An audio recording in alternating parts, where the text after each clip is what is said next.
Look at me. Yeah, I said, look at me. I want to talk about transformation today.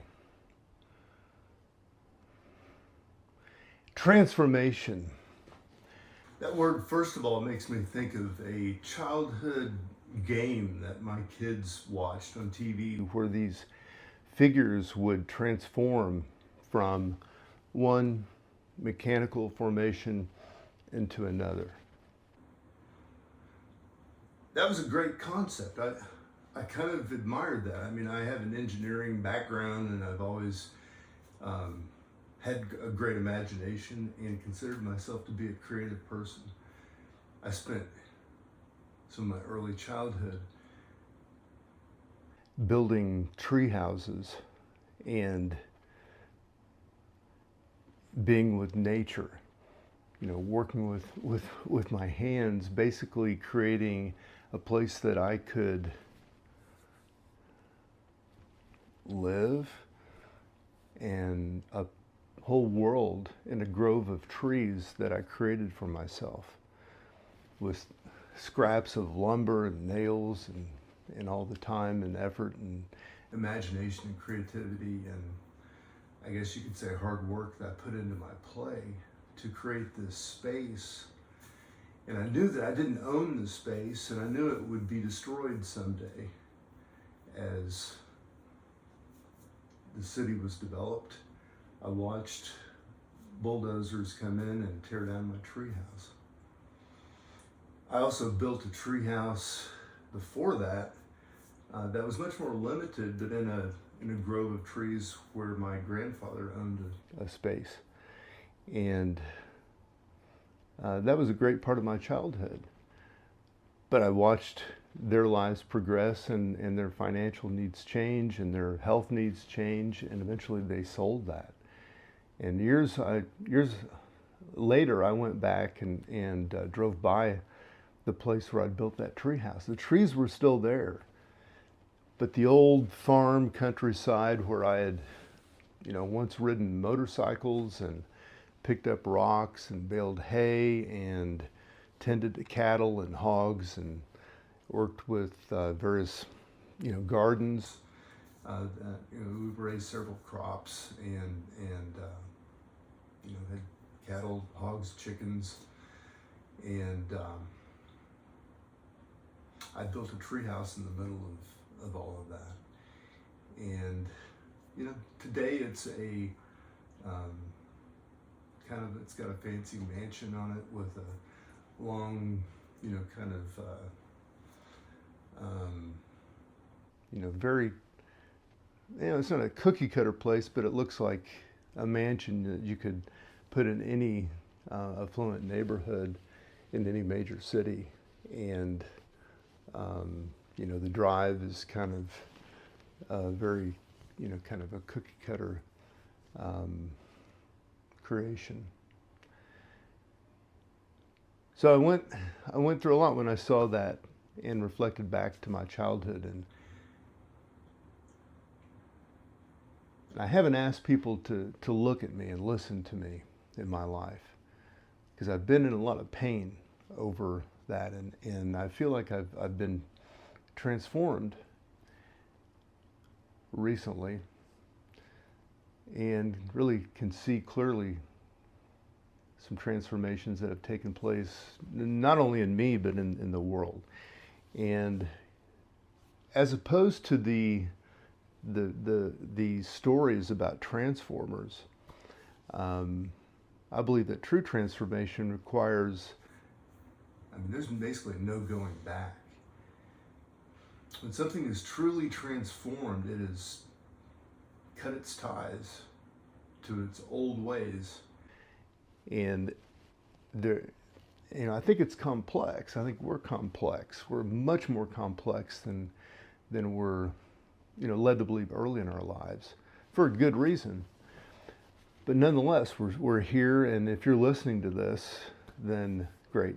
You're probably complicated and trying to figure it out, like I have been much of my life.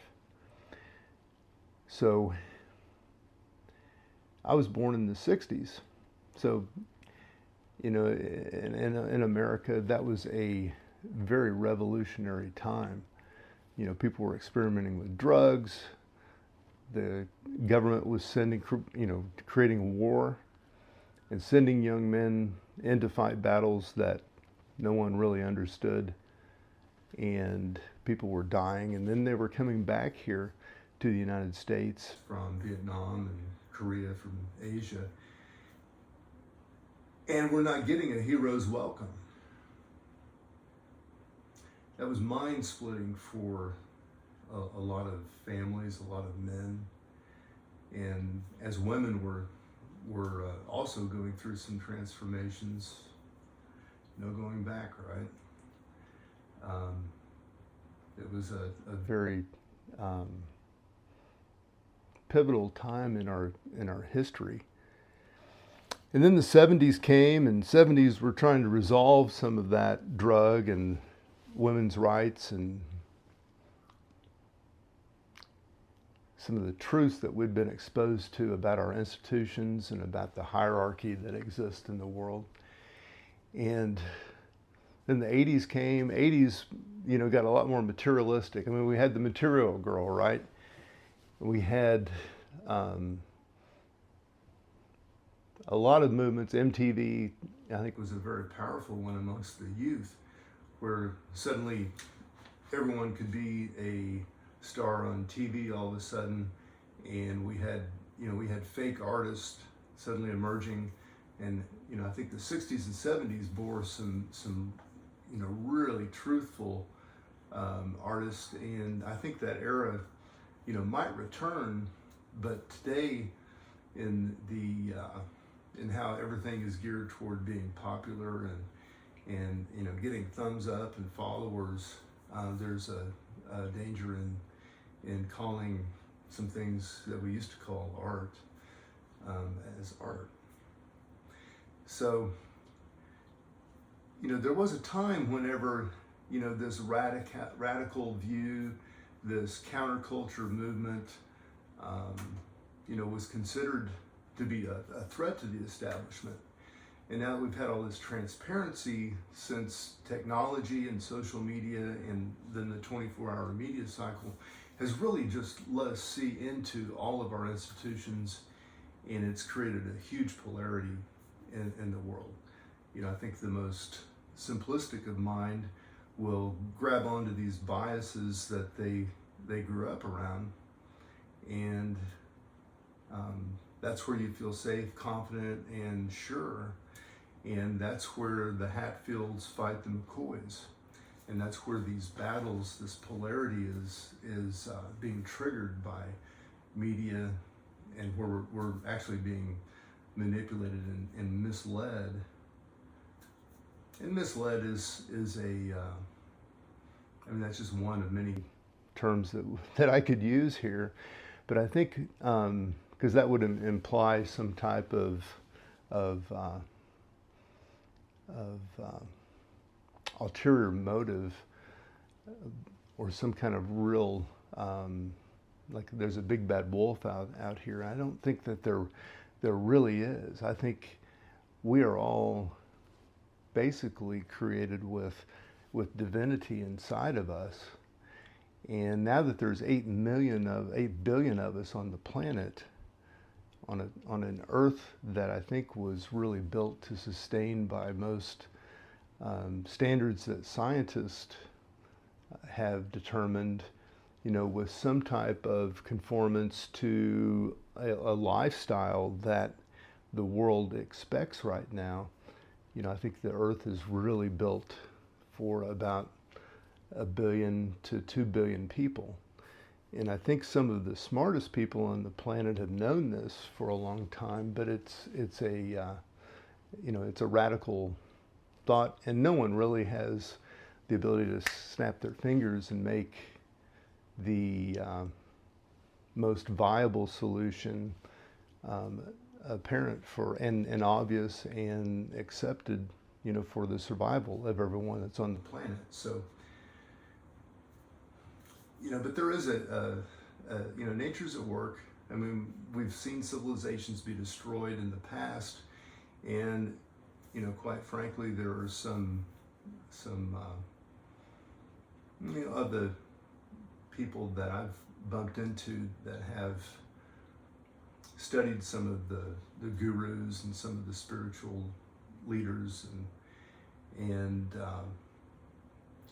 they keep talking about how, the days are limited.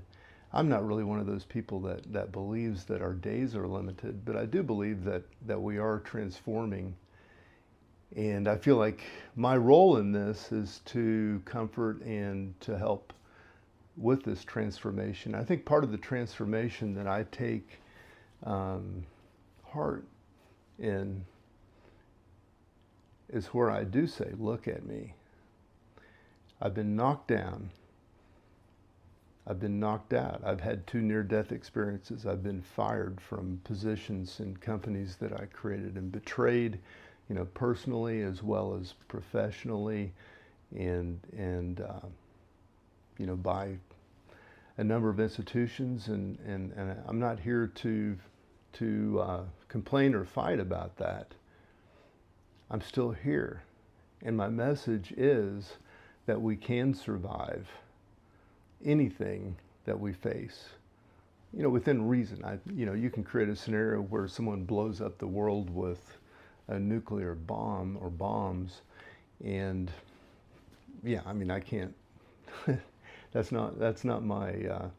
It's not really within the scope of my imagination or serious potential outcome that I would consider. So, but I do find a lot of comfort in helping some people who seem to be called to do something about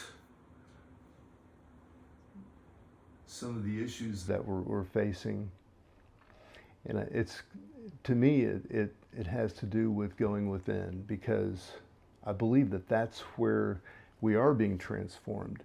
I believe that, throughout history, you can go back and see how we came from a very primitive, primal state where we had this killer monkey inside of us. That's all about sex, survival, eating, dominating. And then I think we've evolved from that. And I think we're coming out of a period where we're in denial of some of that aspect of ourself that we're living with. And our emotional life and our knowledge or our mental facilities are really dominating right now.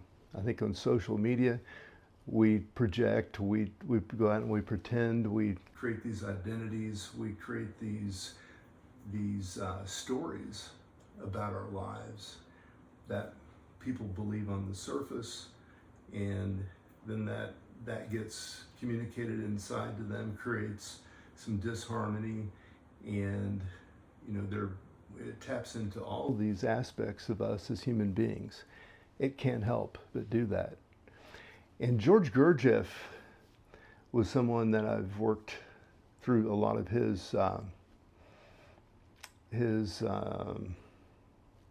approaches to becoming a better person, a more authentic human being.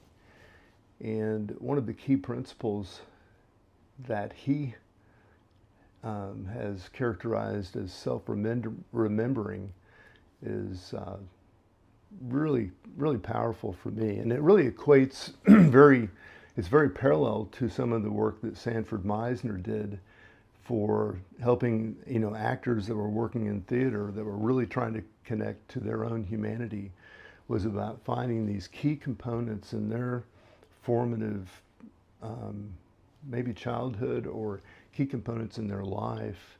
And before some of the great actors would begin a scene that they were trying to contrive but make as real as possible and open it up to the possibility for divine intervention, where you could have the audience watching the other actors playing their roles, or maybe the camera running here or here or here. And have an authentic experience that could be recorded and shared. Why would you do that? Well, to me, that's where real art is really asking for, lightning to strike and to help transformation occur as a result of an experience that's shared through someone that's communicated to other people. And it doesn't happen for $1 or for an ego that needs attention or for a thrill or for an escape. It only happens for the betterment of society and for during a real heartfelt connection. And that may be altruistic and unrealistic. But nonetheless, there are some of us that do things time and time and time again because we're led to, because they bring us an inner satisfaction that is, you just can't describe it to the common person who is motivated for, more attention, more this or more that. I think I was affected early on by the definition of some artists that after they passed away, beneath their bed or in their nightstand or in their closet were discovered, mounds of writings that became novels or poems or, lyrics to songs that found their way out into the public domain, into the collective, and ended up, becoming an authentic, movement with people that were something that they said, resonated so deeply and authentically with the masses of people that was adopted and became a platform where they could collectively come together. It's kind of like, you can't just imagine or use your mind to create an alternative to capitalism. I think we're so biased and immersed in the way that things work today that we can't find any way out. But there does seem to be a need for some type of thing that the best I could describe would be a motiveless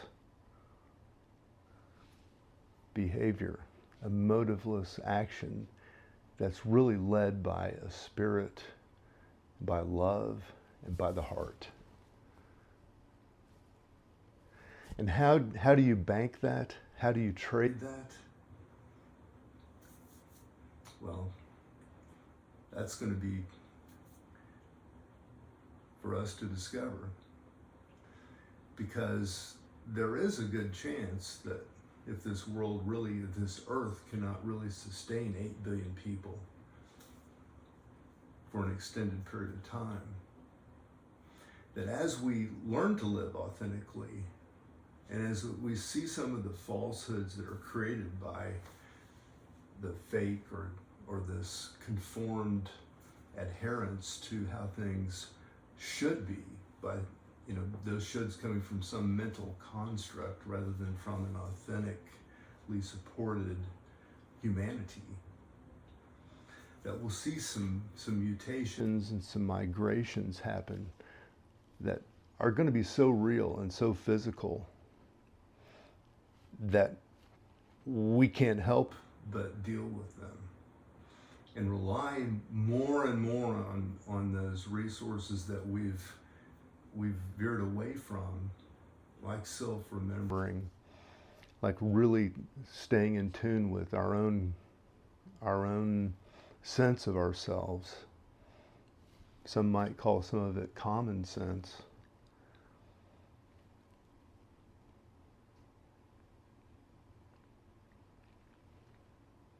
So it should be an interesting couple of decades ahead. Thanks for looking and listening. All the best.